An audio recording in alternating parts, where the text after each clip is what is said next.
Hello to all of you, I'm Gabriele Chiapparini, welcome to Small Photobook Cult. Please like the videos that you like, subscribe and chat with us and our guests in the comments. Today's project has its roots in the fascination with the UFOs that was typical of the 80s. The photographer used stories of sightings as a starting point to explore places and people that are as extraordinary as they are incredibly ordinary.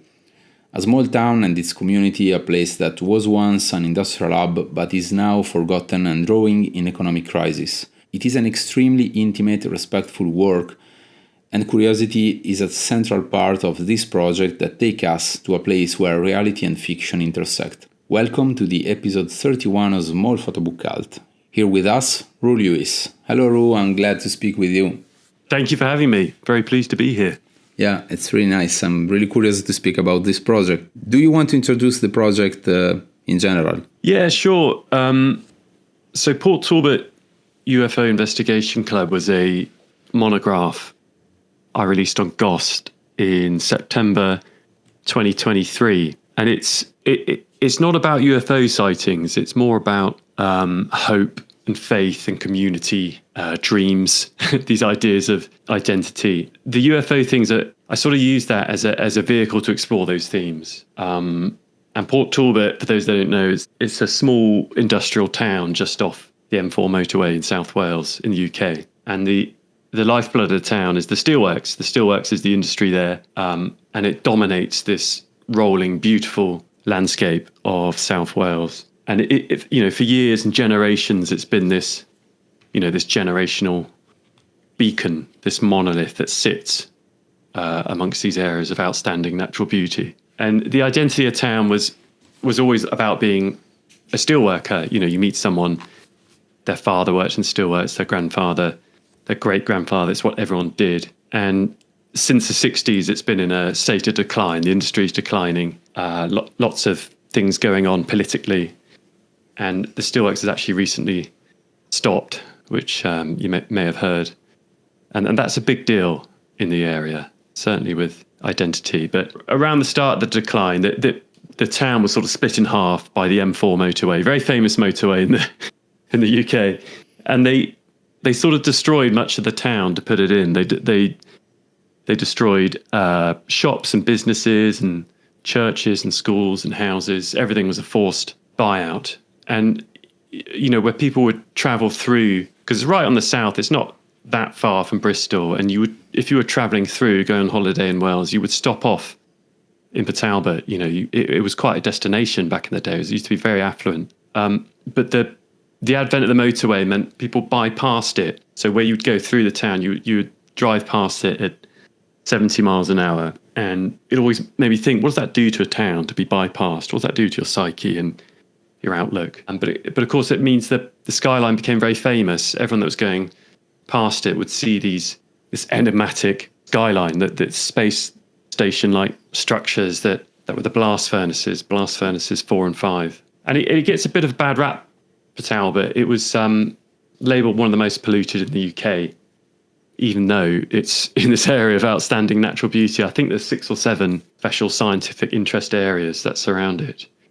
And it really is beautiful. You've got mountains, you've got sand dunes, you've got these lakes and waterfalls. And then in the middle of it, you've got this steelworks, which is kind of crazy when you see it. And everyone talks about how beautiful the area is, apart from that bit, which is it's very sort of, you go 2 miles one way and it's the most beautiful area, 2 miles the other way, and, world-renowned area of outstanding natural beauty. But the same bit of beach, the longest beach in Wales, Port Talbot, gets this bad rap.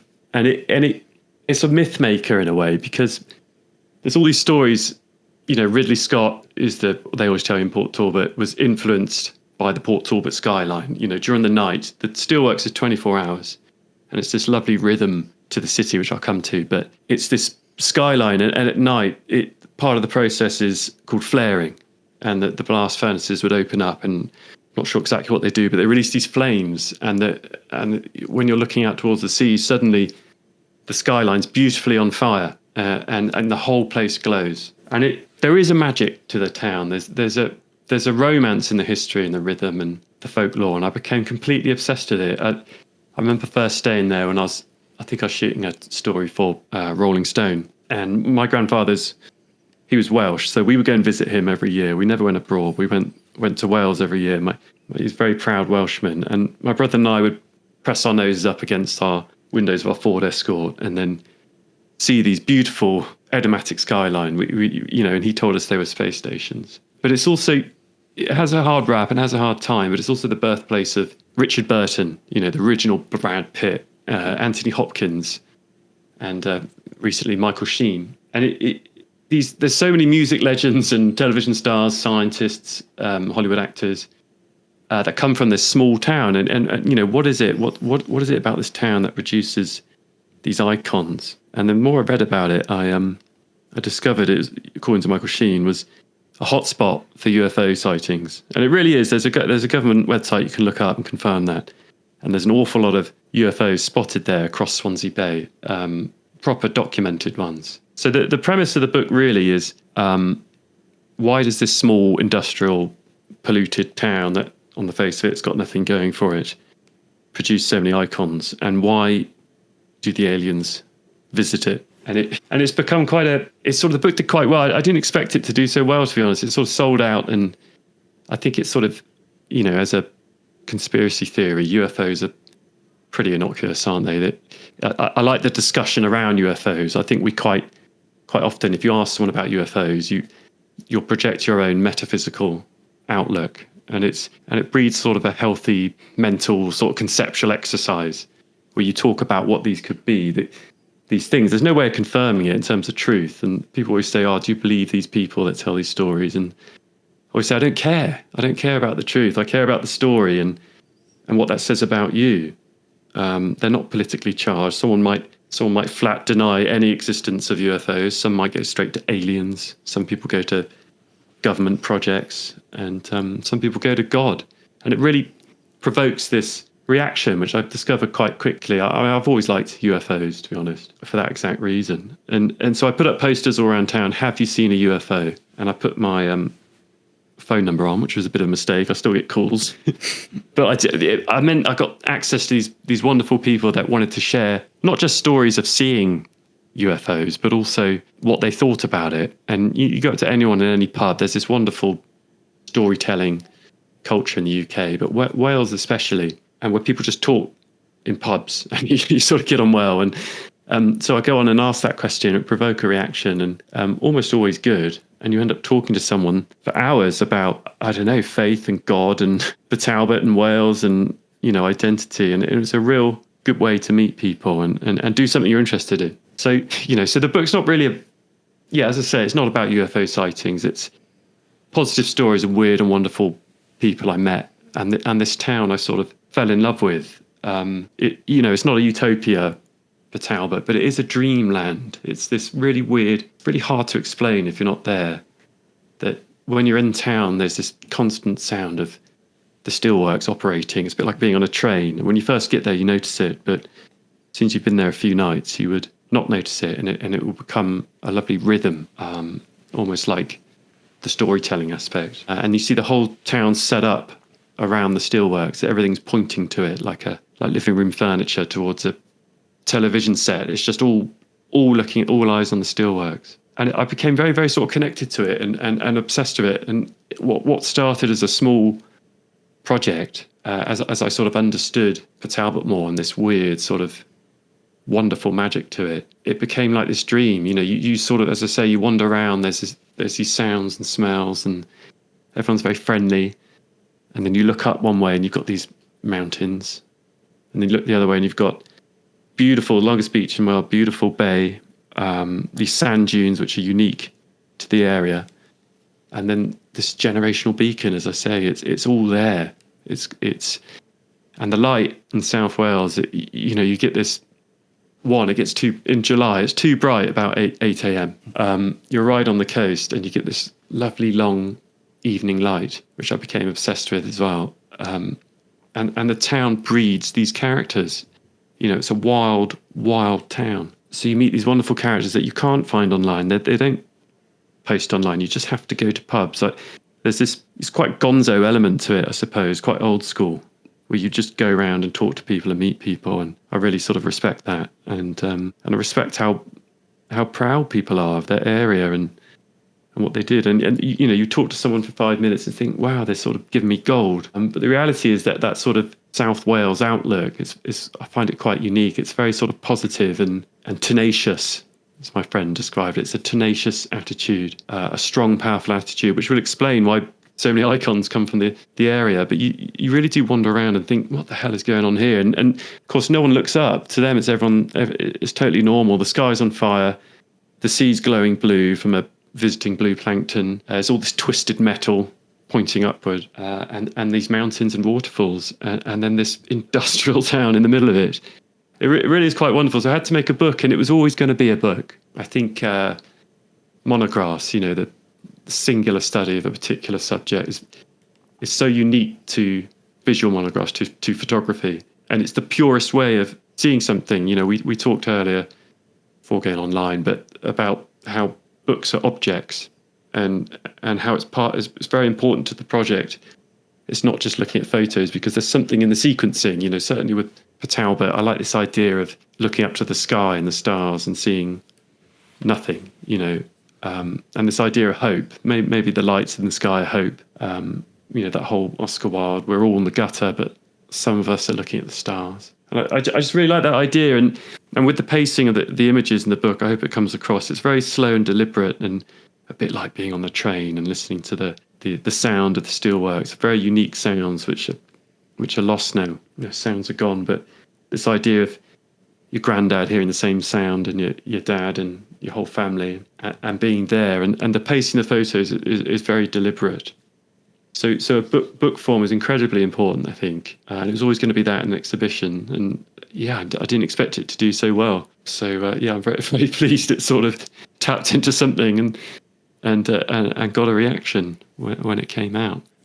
So you use this story of the UFO just as an entry point, right? Yeah, it was something I'm interested in, and I was a bit worried about it being a red herring, but there are loads of experiences people have. There's the notes at the back where I document people that have and haven't experienced UFOs and seen things.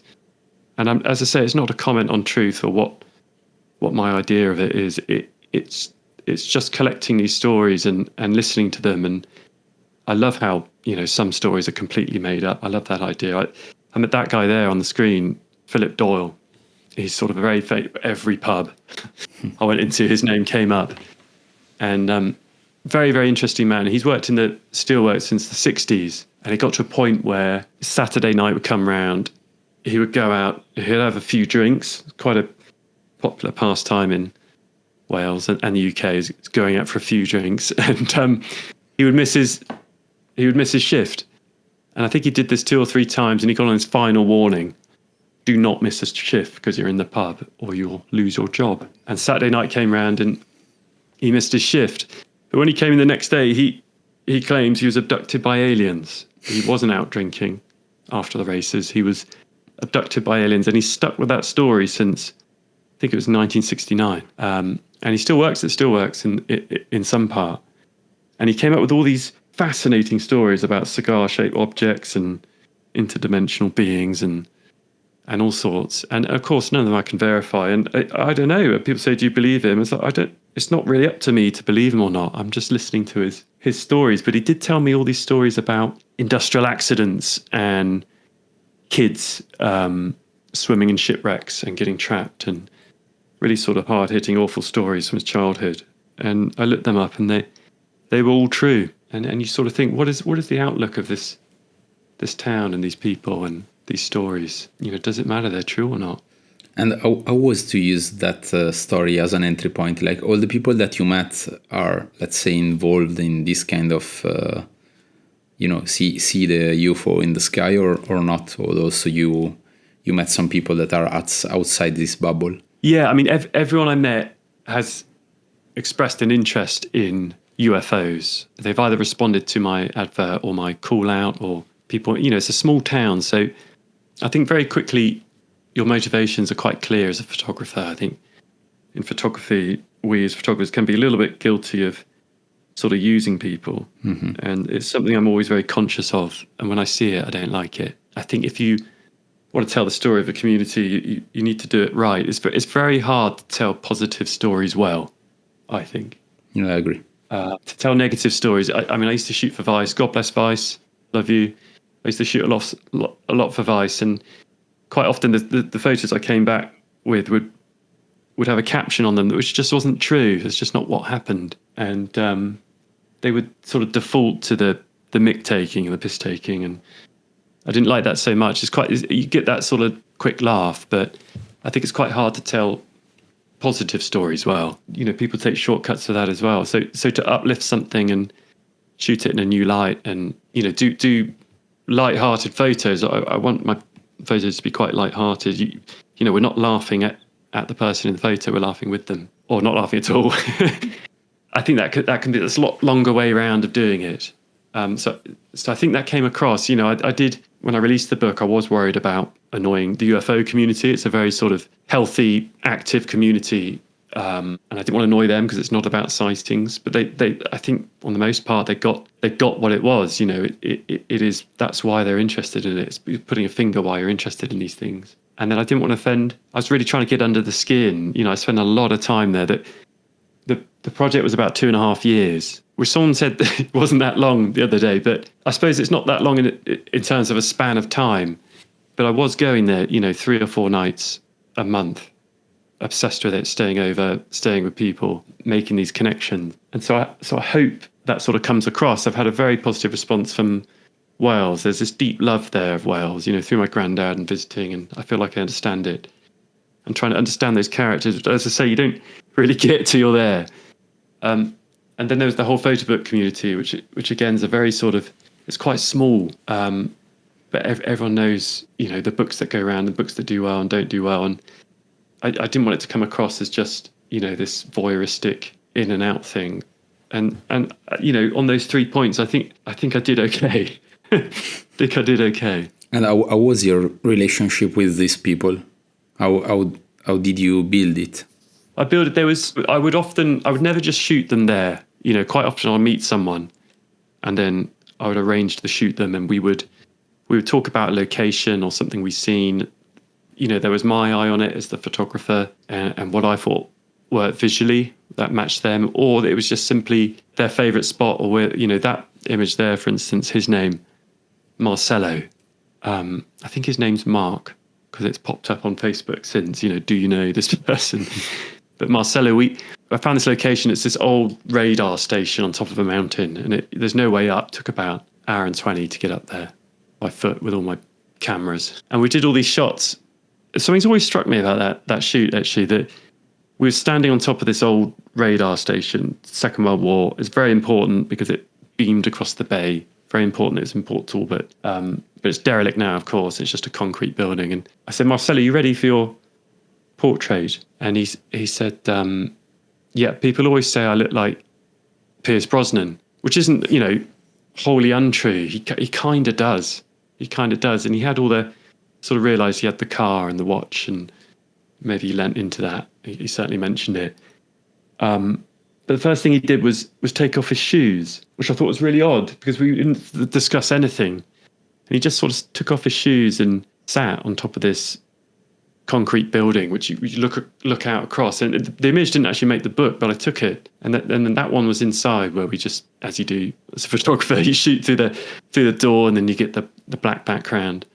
And it was just a very sort of tender moment. But yeah, we talked about UFOs and his job at the steelworks. Like everyone, he sort of had some connection. Everyone has a connection to the steelworks in some ways, but he worked in IT there, and he couldn't tell me anymore for security reasons. So we had this moment and this time, and you know, I actually bought a weather balloon, another shot with someone on top of the radar station, which when I did it, I was like, it's too close to John Tonks. I don't know if you know John Tonks.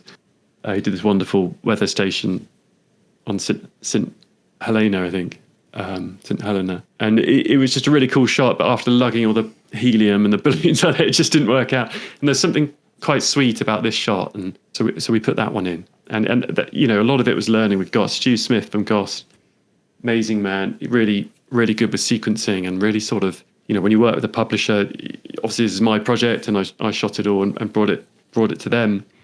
But they really help with selects and helping with narrative and constantly pushing back, which, some days you come across quite a bit of static, let's be honest. And you come away and, you'd be so upset because I think we take our work very personally, don't we, as photographers? It's impossible not to.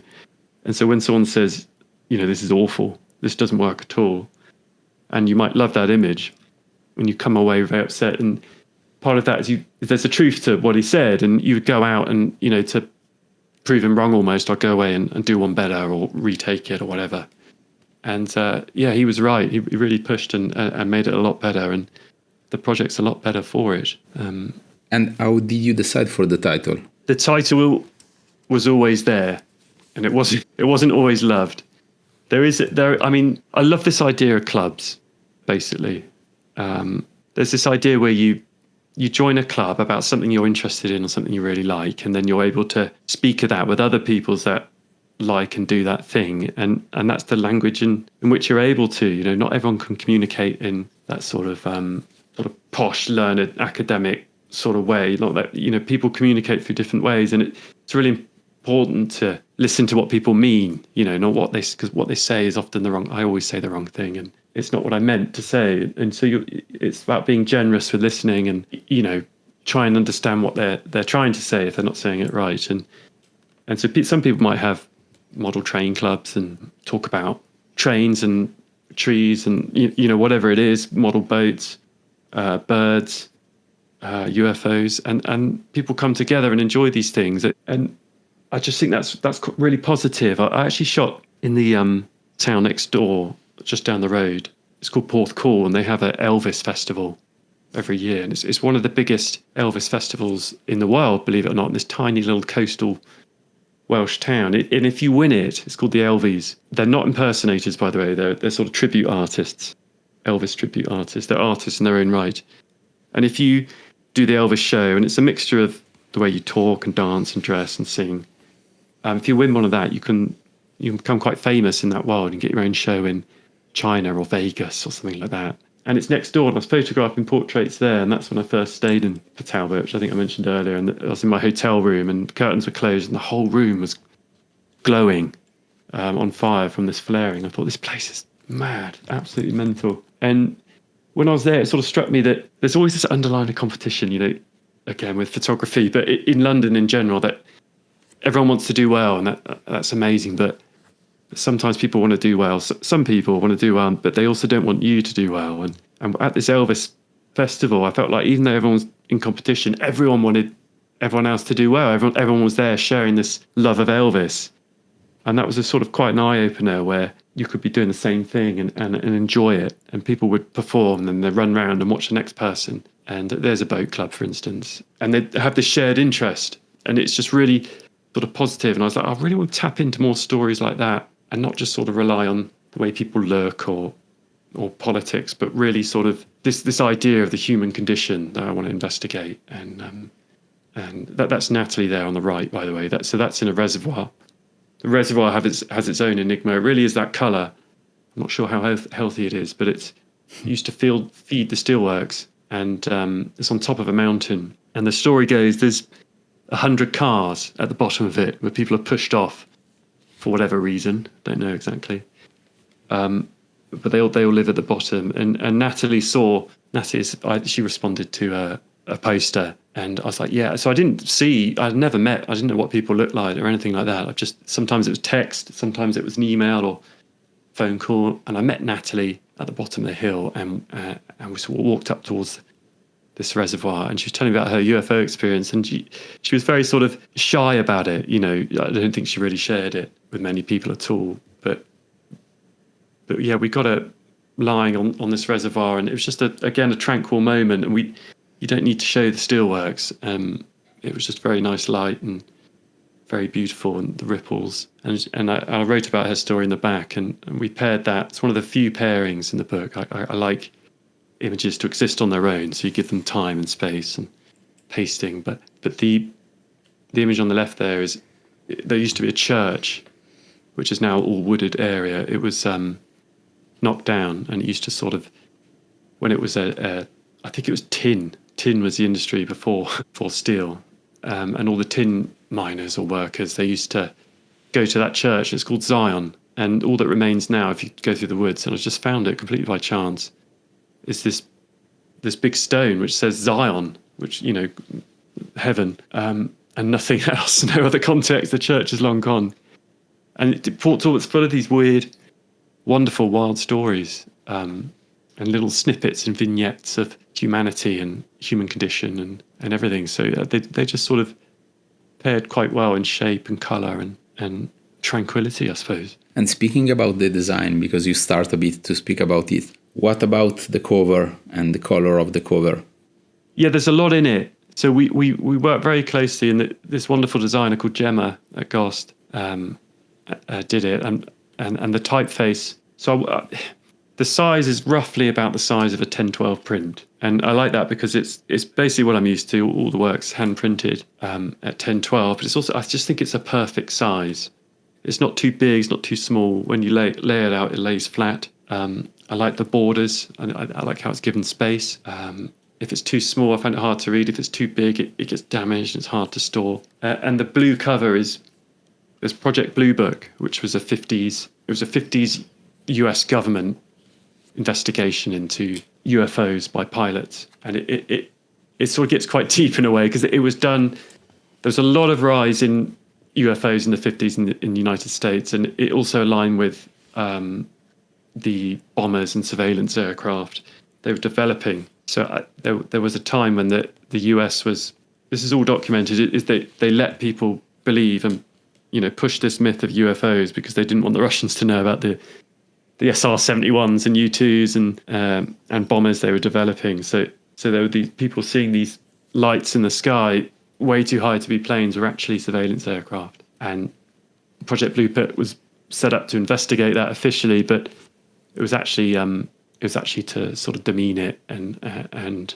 you know, make the discussion surrounding UFOs make people seem silly. It was used as sort of misinformation, which is really interesting. This idea of how we communicate information. But so it was an ode to that. It was a blue cover, and then chapels, and there were so many chapels in Port Talbot and Wales in general that, you know, at one point 60,000 people worked in the steelworks, which is incredible.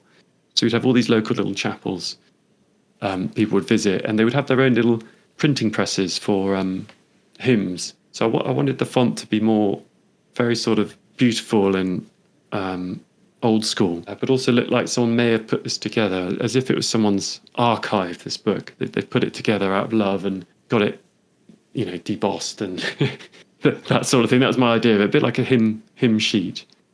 And GOST very kindly did an alternate version of their logo for the front, which looked more in keeping with that 50s idea, and, you know, sort of play into, if you go back right through 50s, 60s and 70s, there's all these wonderful leaflets, but people advertising UFO clubs and meeting people. And I just wanted a little ode to that, really. I didn't want it to be particularly that of that time, but certainly of that more classical sort of timeless feel to it that might have a familiarity to some people. And what about you choose to have almost everywhere one single picture? Why?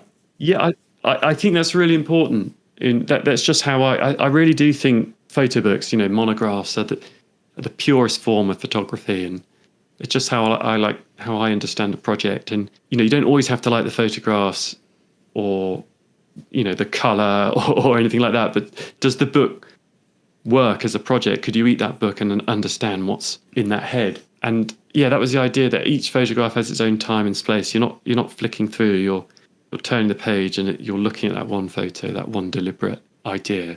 I could have filled it with hundreds. There's so many photos that didn't make it. I could have filled it with hundreds, and that's just how I liked it. That's just how my head works. I like to give the photos time and space, and I like the design and everything to work together and be subtle. And that's when a photo book's a real success. Is when you can hold that, and that's exactly what that's a chapel there. You can see the caretaker. I think her name was Grace, just on her own, and there's something poignant about that.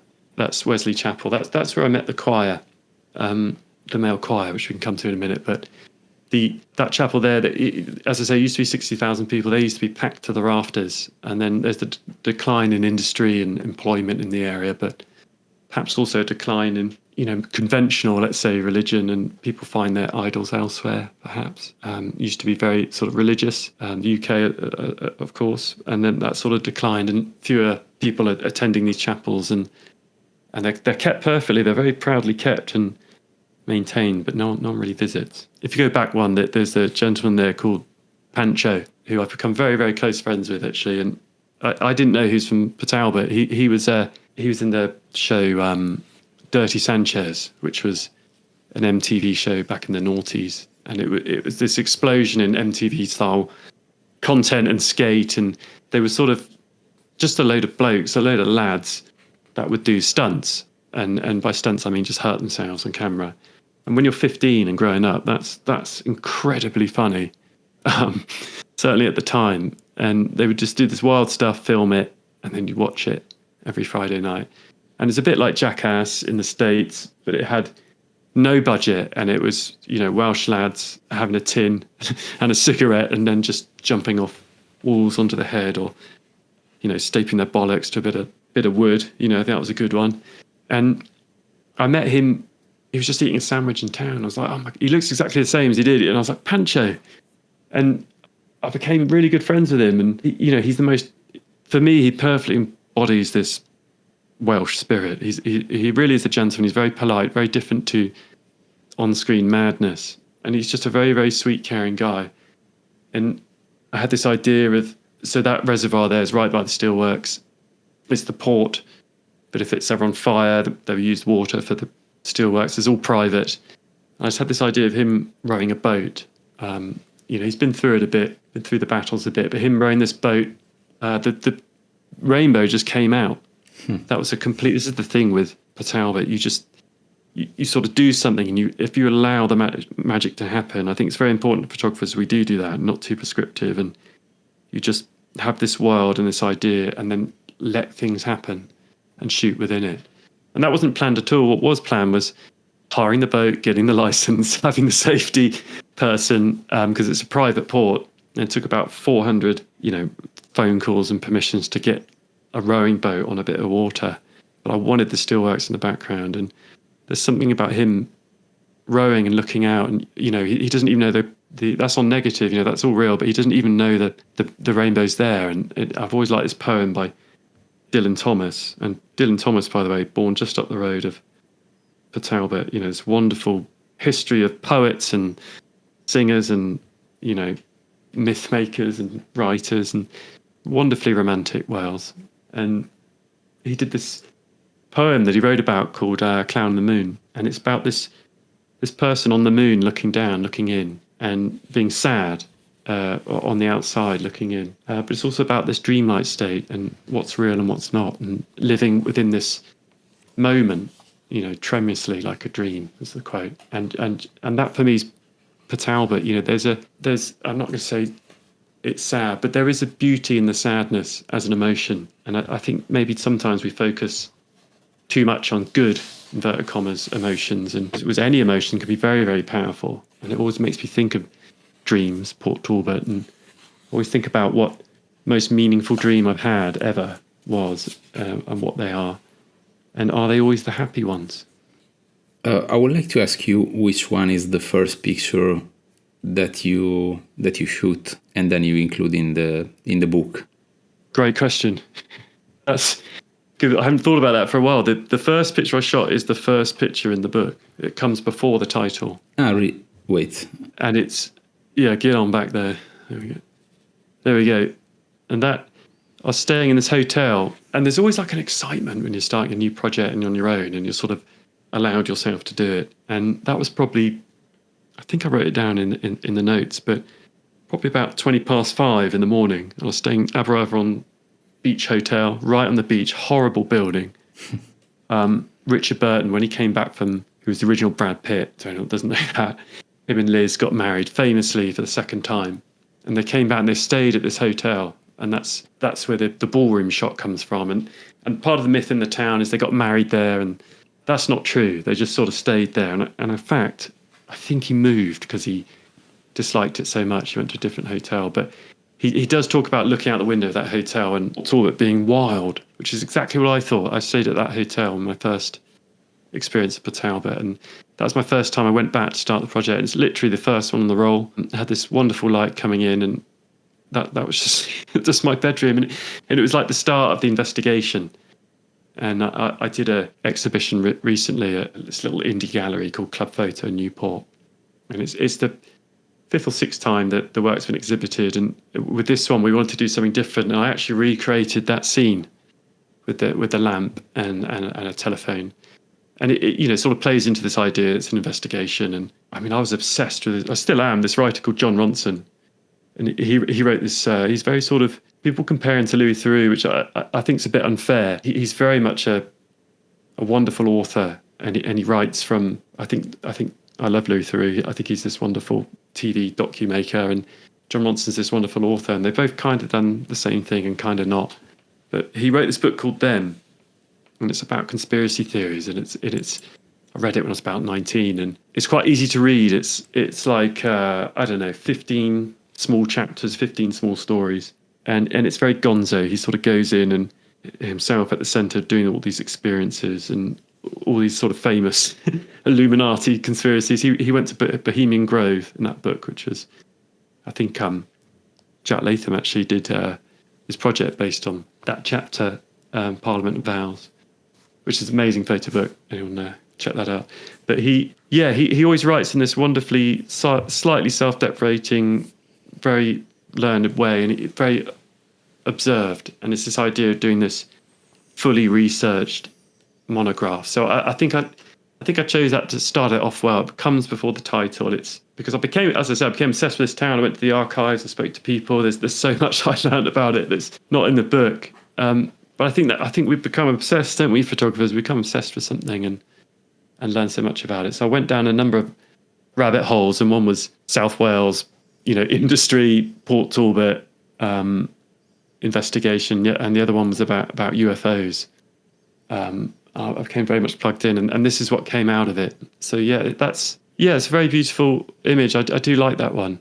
It's a good way to start it off. And you also decided to put it as a first picture of the book, like an introduction. Yeah, I feel like it was a good way to set it up and go straight in. And I think Stu suggested putting it before the title, which is, wow, what's that? What's that about, Stu? But actually, I think that works really well. You go straight in, and I think we've all seen that sort of scene before in a hotel in a foreign place, waking up in our room, and sort of invokes something, sets it up. Yeah, and I think also this image has a lot of elements that you can dream about a bit. It seems like you have a kind of TV screen with the projection of an image of something that can be an UFO, maybe. I hadn't thought about that. The shape of here, this, and it's beautiful that here you see just the shadow that is, it's not the real object, it's something else. And a lot of time, as you said before,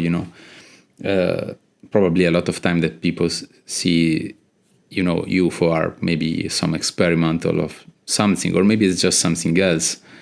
There is this all the time, this double existence of that kind of object. You will never sure about what you are watching. Yeah, I hadn't thought about that. I like that. Yeah, you're not entirely sure. It's sort of strangely familiar. It's like a strange memory. I always think Port Talbot's a strange memory of things that are familiarly unfamiliar. What I liked about that photo, which I changed, so when I did other versions of that, where basically I moved the pillow, so I didn't have that triangle on the bed because I thought it'd be distracting. But that was the first shot I did, and that's the one I kept. There's something about the triangle and sort of waking up, and you can sort of feel that on your face and waking up. And that was a very familiar feeling. And Port Talbot, sort of waking up with the sun beaming through and being like, God, I got to get out and take some photos before it gets too bright. Yeah, it seems also a picture from the 70s. The furniture inside that room, it's crazy. I think that's the last time they did at the hotel was mid-70s. So yeah, if you saw the building, you understand. It's a very brutal, not in a nice way, brutal square office block hotel building. And I want to ask something about this couple of images that you decide to put almost in the end. And then, I also want to speak about that. This one. Yeah, these were, so they're on Kenfig Dunes, which is like a protected area, which literally backs onto the steelworks. And I was out there looking for shipwrecks.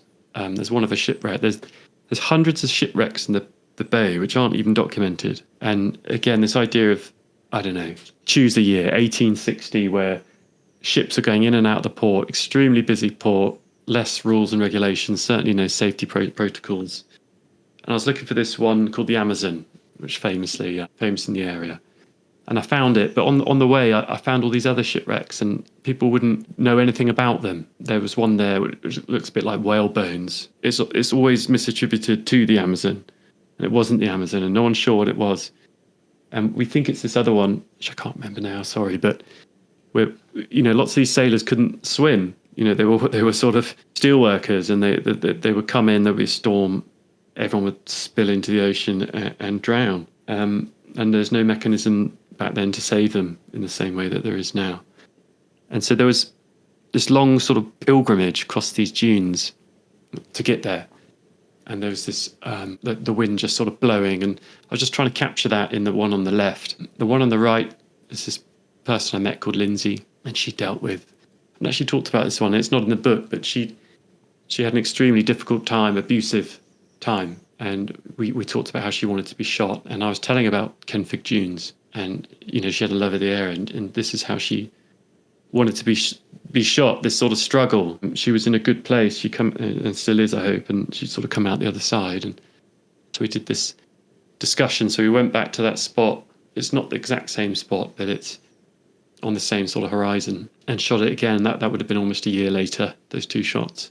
So there was, I don't know they just sort of worked well together. We've matched the horizon, as you can see. One was, struggle in the elements on the left, and one was her struggle, her personal struggle. And we did stuff with the steelworks in the background, but it just wasn't relevant to her. And it's not relevant always to Port Talbot. It's its own town with its own stories. They just work well together, I think. Yeah, I also like the fact that there is some kind of resonance between these two images. Like you can imagine to have this part complete. Mm-hmm. And also with all the story of UFO and aliens, this look like, to me, of course, the mark of something that land here. Yeah, there's a lot of deliberate landscapes where I deliberately put the horizon right in the middle. If you sort of look through, there's one over the town, which is one of my favourites, but there's this very sort of liminal idea, and that's quite often what you see in.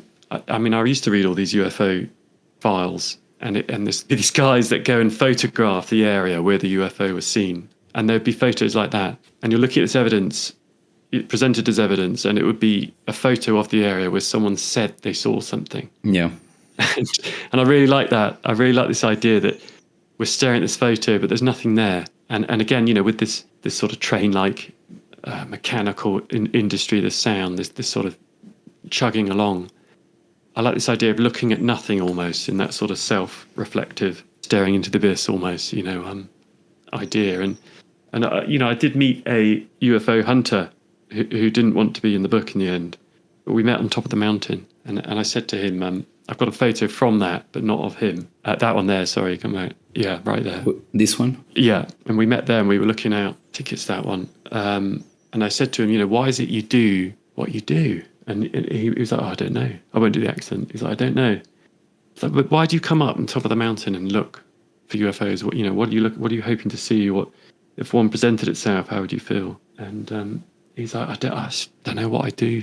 I don't know why I do it. And maybe it's just because I'm lonely and that's all I'm qualified to be. It's like, oh my God. I went back to the hotel and this really bummed me out. Had a shower. Maybe I'm just lonely. That's all I'm qualified to be. And yeah, it wasn't until I saw him again, probably 6 months later, driving home, thinking really sort of on my mind. I told him that story. I said, that really cut me up, man. Maybe I'm just lonely. That's all I'm qualified to be. And he's like, oh, do you like meatloaf? I was like, do I like meatloaf? Yes, I do. What an odd question. He goes, oh, that's a line from one of his songs. And I don't know, maybe he was playing that in his head or maybe he connected that. But that song, I'll Do Anything for Love, the live version, became the what I listened to that walking around the town. And, in some ways, this musical element of things like Meatloaf, completely over the top, sort of emotion on the sleeve, that real sort of 80s pushing it, that emotive sort of quality, became very much like the town in a way. That there's this emotion riding here, right here, if you look at it. And it became a lovely sort of way to experience a town. You've got this over dramatic steelworks, the weather's incredible, the sea, the sky's on fire, and you've got all this lovely folklore and wonderful singing and song. It's very sort of overtly emotional, which is not me at all.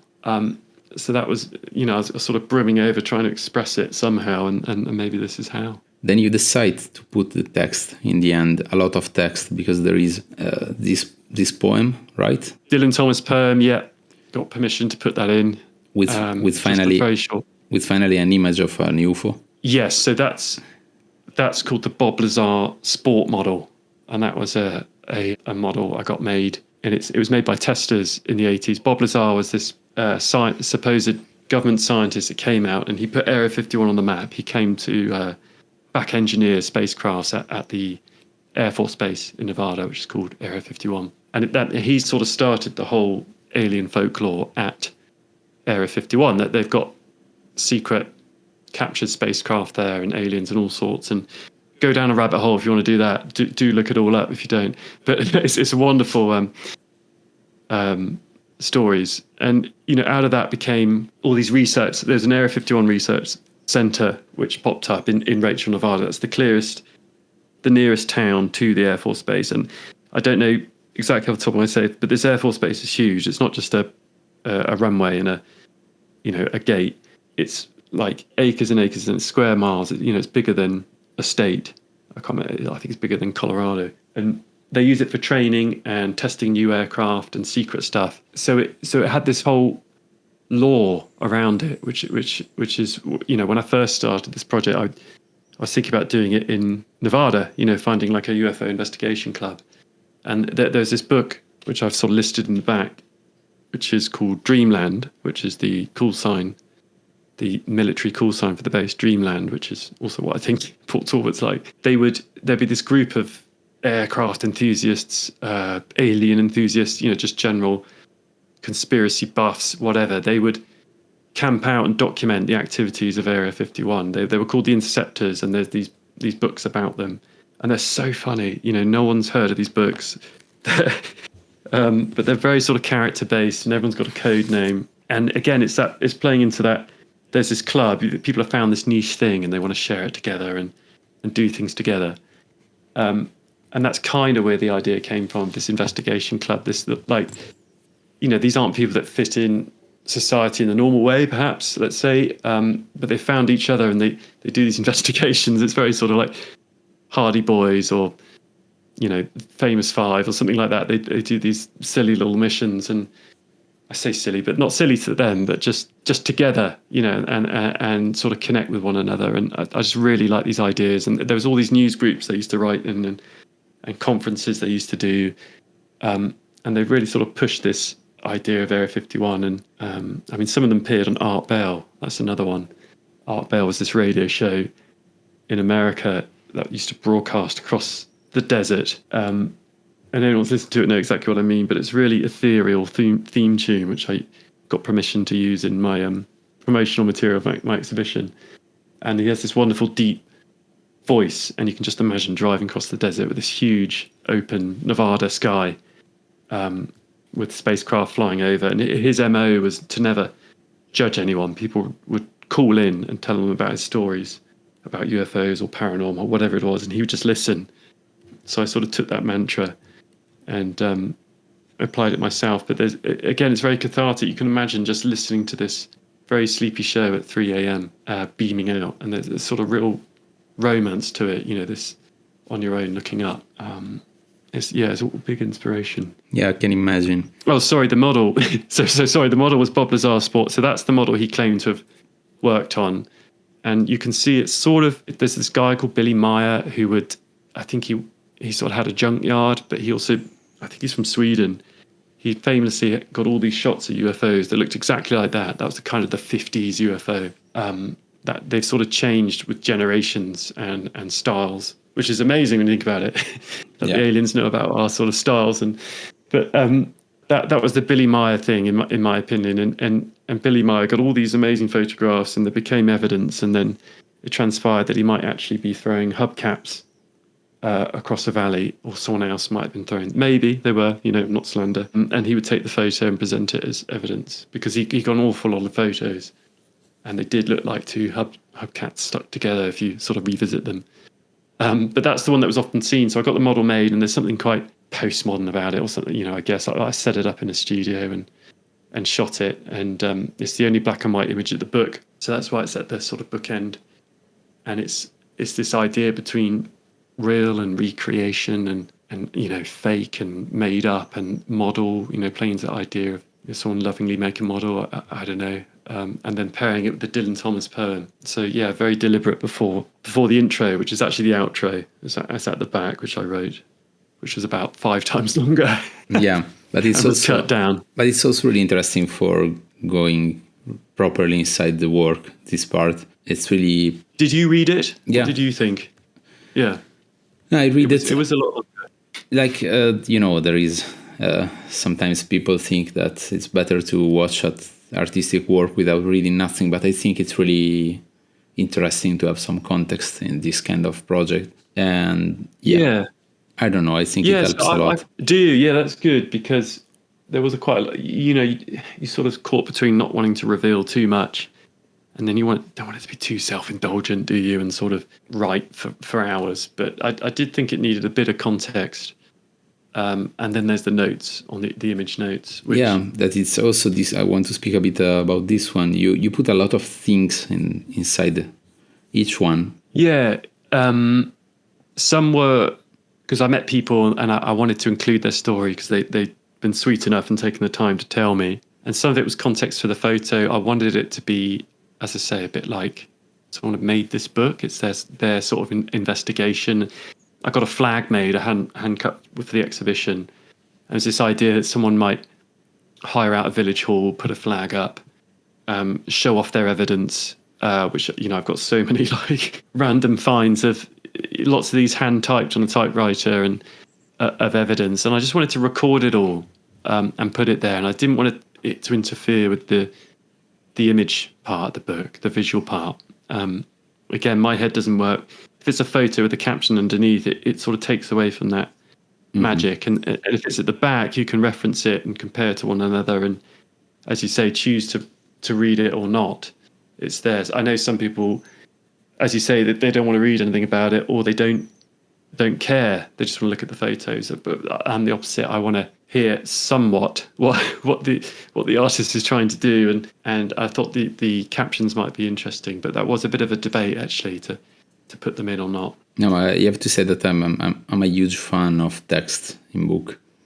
I want to know more about the project and things, and I understand people that don't want to read nothing else by the pictures, but I don't know. If you want, you can read it. Magic. If you don't, exactly.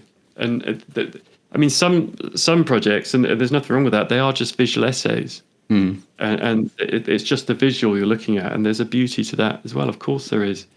But like you say, if it's a deep project or it's an investigation, then you do want to read about it, or you want to know about someone's motivations, whatever they may be. Yeah.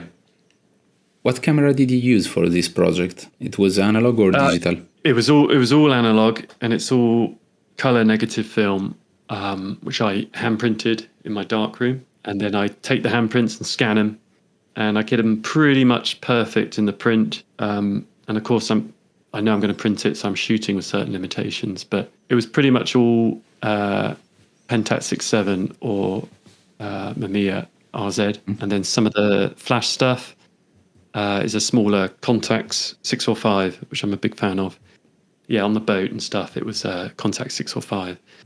So a smaller neg, but wonderful look to the file because of the lens, the Zeiss lens, and it was back-breaking work, to be honest with you. It's taking everything around. I didn't have an assistant ever, so it's just all me taking these different cameras. So generally speaking, the closer up ones are RZ. Environmental stuff is Pentax 67, and then the sort of smash and grab ones are more, or limited space ones, 645. I'm shooting a lot more 645 actually now. I do like it. I used to be 67 till I die, but 645 is a wonderful format, I think. Yeah, I love it too. It's really good.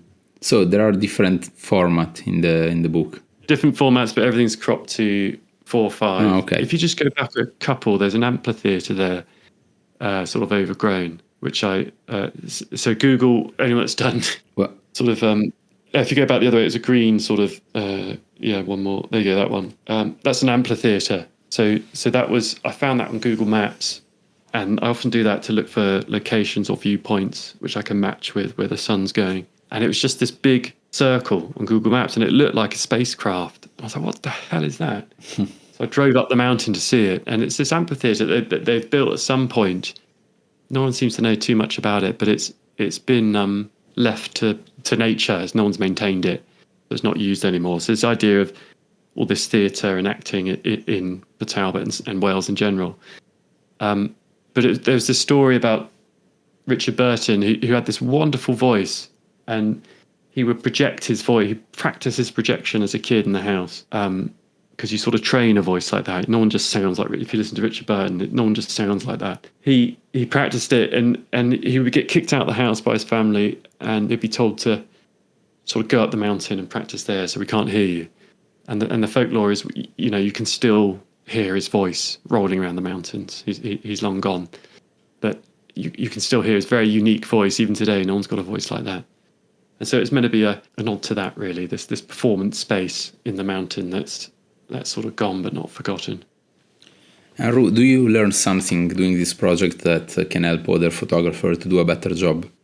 It's always tricky, isn't it? Because what works for me won't work for anyone else, and likewise. But generally the way I approach, which was really important on this project, was to create that universe that I want to shoot in. It's very, very subjective. This isn't objective documentary making. Not that I think documentary making is at all objective. Actually, I think there's always a bias. There's always a reason why you shot something, or what focal length you used, or what angle, and how you chose to represent that person in photography. I doubt we can ever be truly objective in that pursuit of truth.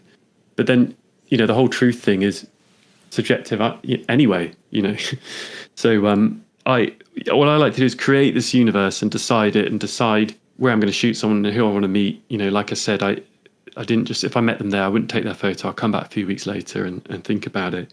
And everything was very set up. Nothing was like off the cuff, it was very sort of planned. But it's really, I can't remember if I said on here or we were talking before, but Gregory Cruson or someone like that, everything would be very planned and pre-described, and there's no alteration from the plan, which is, there is an art to that. But what I like doing is having a loose plan and then letting the magic happen. I think it's really important because you might meet someone and they do something completely unexpected or tell you something about themselves, and you have this idea of how to shoot someone, but when you meet them, you realize you can't shoot them that way, or something happens, like a cat walks in, or so it's allowing things to happen and talking, and that would be my advice, is just sort of let go a bit, because we want to control everything, but we can't, and sort of the job is to sort of make something work with what you can. So as long as you're within your universe and your idea, anything you do is right. It's not wrong because it didn't go against the plan. But giving yourself time is a big one. Time and space to make something cool, and letting yourself do it is quite hard. I always found it quite hard to leave London and go all the way to Port Talbot, and quite often I wouldn't have anyone lined up. I'd go out and meet people and line them up for the next day or whatever. And just sort of letting go a bit. Just letting go would be my advice. Just let go. That's good advice. And do you have some music to suggest to people to listen while watching this book? Music? Well, yeah, definitely Meatloaf. There's a live version. But I can do it. I'll do anything for love. And it's on his album. God, it's testing my memory. On his album, Something the Neighborhood. Don't Take the Neighborhood. And it as I say, the emotions are so high up. I listen to a mixture of like ambient and doing it sort of, Aphex Twin, sort of classic sort of ambient. And I listen to the Art Bell theme and this guy called LYNCH, who was the pioneer of synth in the 70s. And it's just incredibly fun music to listen to and sort of out there, sort of this ethereal sort of weird space-like sounds. And, I actually spoke to him to borrow the theme, and I'll send you the track names. I can't remember it right now, but that's what I listen to. And this idea of over the top, like Port Talbot is wonderfully over the top, and that's what I was just had to rein it in really for the just how over the top it was. But yeah, Meatloaf and sort of early synthwave would be my recommendation for this book. Yeah, could be perfect. I agree. Mm-hmm. And the very last question, do you have a book to suggest us to have in the podcast in the future? Yes, I do. I can tell you my favourite books. Yeah. And hopefully people won't see the influence too much, but Max Pinker's Margins of Excess, I think it's like 2018, but it is honestly one of the best photography books I've ever come across. It's exactly again, he plays with truth and ideas of truth and media. It's incredibly sort of hyper-real and postmodern, and I absolutely love it. That's been a big influence. And as a sort of a project, I always talk about Ex-Photo by Alice Tomlinson. And it's a black and white book, and she sort of photographed this pilgrimage. I think it was in France, and you probably know it. But as a project, when you pick it up, it's a GOST book. It's, that's made me a big fan of GOST, that book. I don't necessarily love the portraits. It's not like I'm looking at portraits going, I love this. But as a project, it's absolutely perfect. You really understand what she's doing. It really communicates her themes, that they are beautiful portraits. And the design and layout and everything supports, as an object, supports that project. And I've got two more, actually. Can I name four? Yeah, of course. I could just... The Dynamic by Sebastian Bruno, I think, is the perfect photo book for anyone that's Wales, which I love. And he I think it was part of his, I don't want to say too much, so I don't know if it's true or not, but he did this project where he was the photographer for a local newspaper called The Dynamic. And it's just such a wonderful, but I think it's on IVC Visual Lab in Bristol. And so I recommend that one. And yeah, one of my all-time favourites is Stephen Gill and Field Studies. That's like a collection of several books, but again, they're so photography, these books. They really sort of go out there and do it, and bend your mind a little bit, and you're trying to understand how this person thinks through beautiful photography. So get all of them on, please. That'd be good. I would try. I will try. Some are quite hard because they are sold out. For example, Ex-Photo, right? Is it sold out for a while? Probably, yeah. Probably. Yeah. I'm surprised. Yeah. Max Pinker's too, but I have it. So you get Max Pinker's on. He is the photographer's photographer. I love that guy. Yeah, me too. He's a great guy, an amazing photographer. I had, as I told you before, I had the chance to have him as a teacher for a while, and yeah, amazing. Like, we made this masterclass in PH Museum, and he was the wow. Yeah, it was great, beautiful. If you, I don't know. I think he doesn't do like portfolio review, but it's a pity because I think I had some of the best advice ever from him. He's very great. Is that right? How interesting. Yeah. What about projects or developing as a photographer? Everything photography related. He's really good. Suggestive music to listen, a documentary to watch, or book to read. Wow. Okay. Yeah. So yeah, get him on. yeah, it's really pushing in the right direction without pushing too much, and I think it's quite difficult. So thanks so much, Roo. It was amazing. Thank you so much. Thank you so much for having me. Sorry if I waffled on. But joy to listen it back when it comes out. Yeah. I never do it, but yeah, I understand. So thank you so much to you, and thank you so much to everybody that stayed with us this 1 hour. And yeah, see you soon, and ciao, Roo. See you soon too. Thank you. Ciao.